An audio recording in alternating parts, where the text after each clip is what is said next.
What do advertisements do? They grab our attention, convince us, entice us. Their purpose is to make us want to buy. Still, some ads have gone beyond simply making people want to buy their products. Take, for example, the Rosie the Riveter poster from 1942.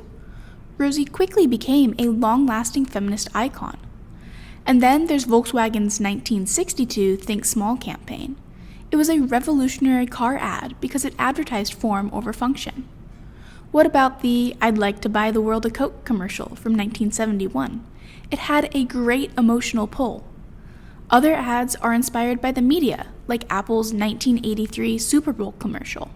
It came right out of George Orwell's novel 1984. Some other ads went for hilarity. Who could forget the Aaron Burr-themed ad from the Got Milk campaign? Or the famed No Regrets tattoo? Because, of course, sorry, I was eating a Milky Way. Still more advertisements shifted the narrative to focus on truth, like the early 2000s Dove campaign for Real Beauty. No matter how these ads went about it, they were effective. Before TV commercials, though, there was one form of advertising that became a classic for the citrus industry: the citrus crate label. Citrus crate labels may be beautiful and well-designed collectible items today, but they were not always so prized. During their heyday from 1900 to 1950, they were much more practical. In fact, some even call them the billboards of the citrus industry. Every label competed for the attention of wholesalers, also known as jobbers. Originating in California, the concept of citrus crate labels quickly spread to Florida, Texas, and Arizona. However, Florida and California were the most notable producers out of those states. And even though both of these states sold citrus, they had a few key differences in advertising and products. California first introduced citrus labels near the end of the 1880s. They were essential to the increase of national sales, which was made possible by the new transcontinental railroad. California's orange and grapefruit labels were 10 inches by 11 inches, and they fit the side of the wooden shipping containers. Florida's labels also fit their own crates. Their labels originally measured 9 by 9 inches, but they eventually decreased to 6 by 6 and 3 by 9. Even though Florida's rectangular labels still symbolized oranges and grapefruits, California's rectangular labels were for lemons. The development of labels ended in the 1950s, when the industry began to use cardboard boxes with pre-printed designs instead of wooden shipping crates. Lithographers were the ones who made crate labels. In California's lithographers worked on labels for both California and Florida. Those labels were always delicate and refined. Florida also had its own lithographers. They produced flatter, more classic images across a wide range of themes, from pirates to Civil War subjects to scantily clad women. Packing houses believed that these topics had a masculine appeal for the jobbers, once they realized that the male jobbers brought more fruit for wholesale than women in the home. The two states' designs were not the only differences in the labels.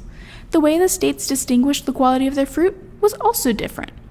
For Florida, blue themes and backgrounds were for grade A citrus. Sometimes the brands even had blue or fancy in the name. Grade B citrus was choice fruit and red themed. Grade C used a green or yellow label, and it was the worst of the fruit. California also had grades A through C. Grade A California fruit displayed a sun-kissed sunburst trademark, and Grade B had a red ball trademark. Grade C fruit had no markings, but had brand names like Mutt or Camouflage, bragging that the quality was in the taste and the juice, not the appearance. For most of Florida's production, the quality really was in the juice. Florida mostly produced Valencia and Hamlin oranges, and these varieties are better suited for juicing than for eating. While they are very juicy on the inside, their thin peels make effective transportation difficult. Compare this to California's navel orange, which has a firm, thick skin and is perfect for transportation and for peeling. Citrus crate labels served multiple purposes, from describing the fruit's origin to indicating the quality of the fruit. The brands were sold nationwide, from whole fruit to juices. Now that the original use of citrus labels is obsolete, labels are an important object of observation and conversation. Understanding the differences between California and Florida fruit labels helps people discuss the themes displayed on those labels, such as flora, fauna, transportation, holidays, and stereotypes. Both Florida and California designed citrus crate labels using trees, flowers, shrubs, and other plants. Some of those plants only grew in Florida or California, while others grew nationwide. For example, Florida is often known for its palm trees, so brands like Royal Palm drew the attention of consumers to the Sunshine State. Similarly, Spanish moss also appeared on Florida's citrus crate labels, as the growth is a familiar part of Florida's environment. Many non-Floridians would not have been familiar with these plants, so labels showing native plants would make wholesalers feel a positive connection with the state. As for California, some of the labels have cacti and yucca on them. Lots of people associate those plants with the state. The California poppy, California's state flower, also made an appearance on a number of citrus labels. It has a distinctive golden color, distinguishing it from the typical red poppy. Using these familiar plants in advertising helped to connect the buyers to Florida's produce. Both states also had labels with orange blossoms on them.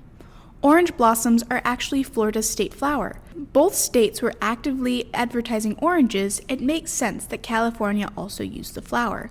And, more often than not, floral citrus crate labels showed flowers that grew in many different states, including goldenrods, carnations, roses, and daisies. Regardless of what plant was on the label, both states produced some gorgeous floral art, allowing wholesalers a small taste of the state beyond the fruit itself.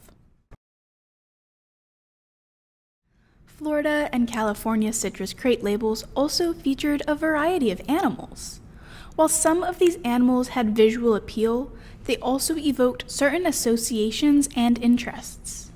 Some of the labels highlight fauna that primarily live in one state, while others are found across the U.S.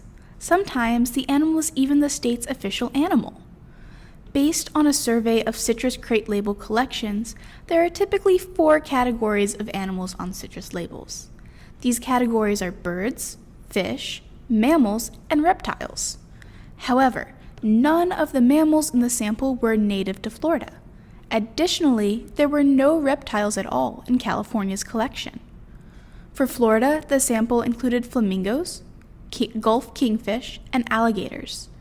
On the other hand, California labels included condors, golden trout, and elk. Neither flamingos nor condors are a state bird, but they still have strong state associations. For example, Florida is absolutely known for flamingos.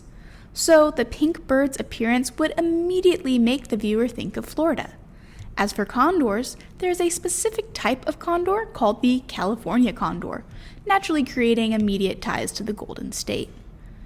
Even though the chosen birds are not either state's official bird, some fish are. Take the golden trout, which is California's state fish. It did not actually become the state's official fish until 1947, but it appeared repeatedly in the California collection. Because golden trout are native to the California area, they would definitely make people associate the fruit they bought with the state. Stereotypically, fishing is a masculine pastime. Therefore, seeing a fish on a label may have also been something that the jobbers could have personally related to. As for Florida, the Gulf kingfish isn't the state fish, but it does live in the Gulf of Mexico, which makes many people think of the western side of the Floridian peninsula. Then there's the alligator, which is probably Florida's most iconic reptile. Thus, it makes a lot of sense that Florida has a number of alligator-branded labels. Now that the alligator is Florida's state reptile, it is obvious that it is a scaly state favorite. There are no reptiles at all in the sample for California, but the state does have labels that display elk. Elk are native to California, and there are a whole lot more there than in Florida. Because the state's citrus crate labels showed different animals, buyers could tell where their fruit was coming from. Using images of popular wildlife helped Florida and California have a form of fauna-based advertising relating their fruit to the state. It even allowed wholesalers to connect their ideas about Florida and California with their personal interests. Another way citrus labels caught the attention of jobbers had less to do with state relations and more to do with the excitement of modern transportation, from innovative inventions to everyday vehicles and even war-related technologies. Historically, working men found all of these aspects appealing. For example, these eye-catching labels featured planes, trains, automobiles, warships, and dirigibles. One label from California in 1910 is called monoplane. Monoplanes were state-of-the-art technology for their time. They had only one pair of wings as compared to the earlier biplane, which had two sets.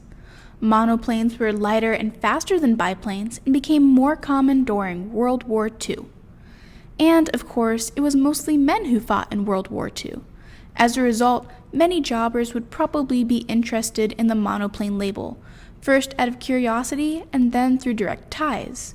In that spirit, the Endurance brand from 1930 to 1950 would likely also have been appealing. Another transportation-themed label from the same period is Florida's Airflow brand label, which shows a train.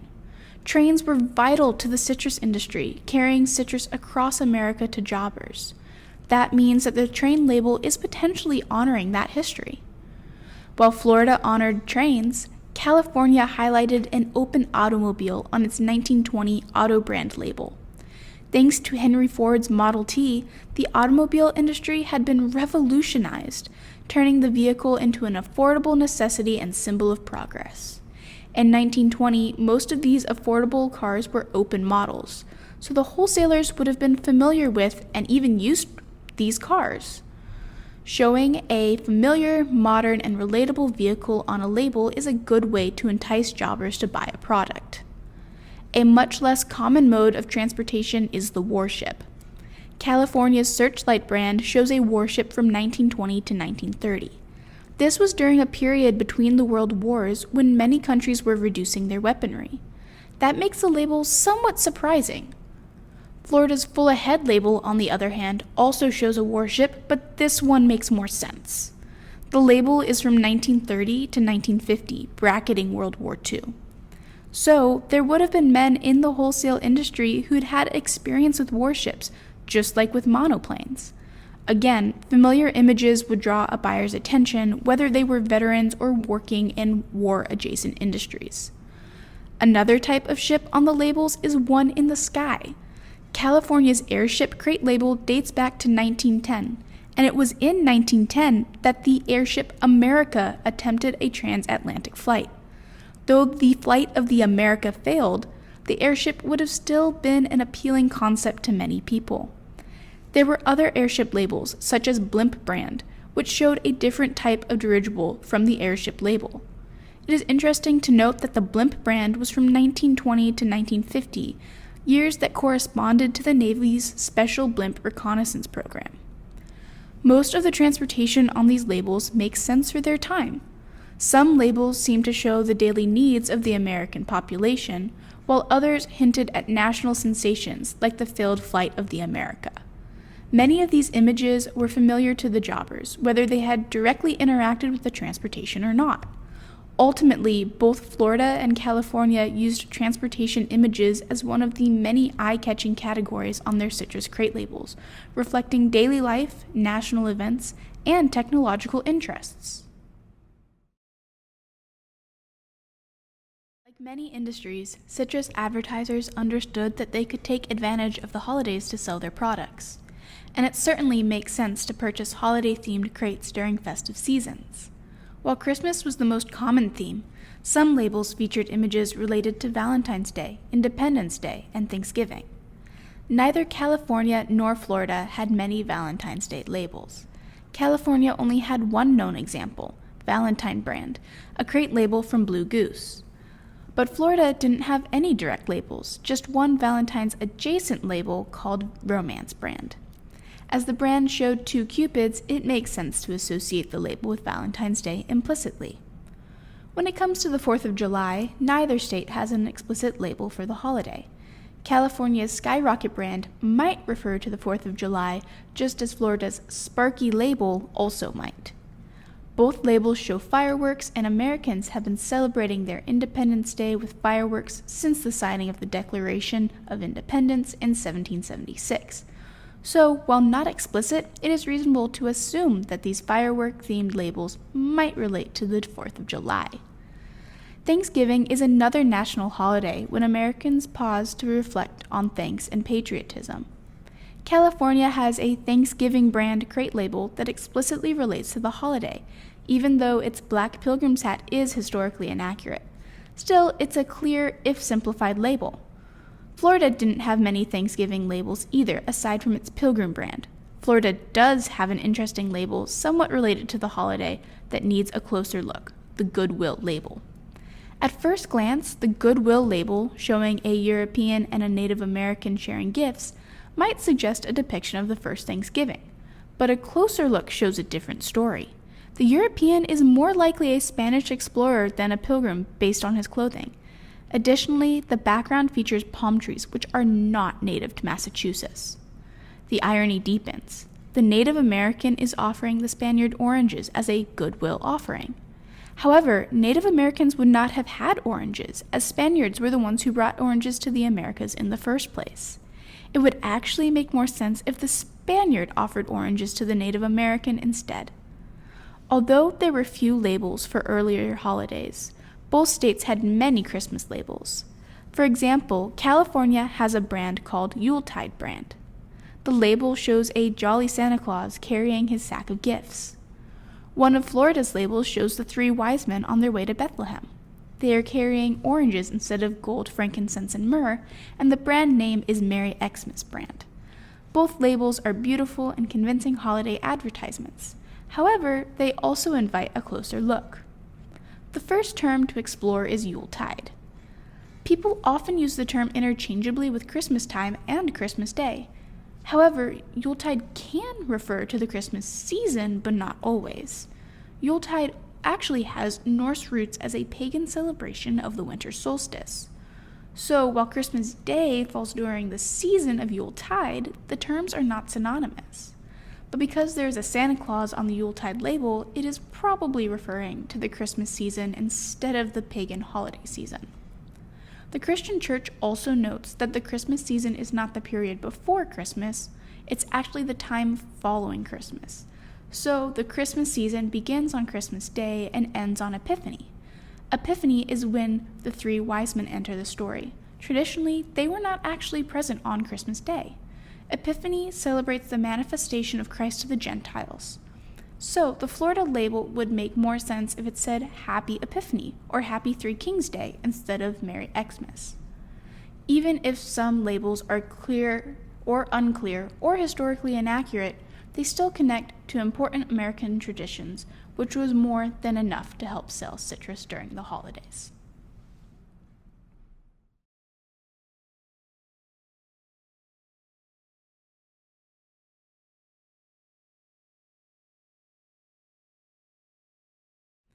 Just like advertisers might rely on holidays to sell products, they frequently rely on stereotypes too.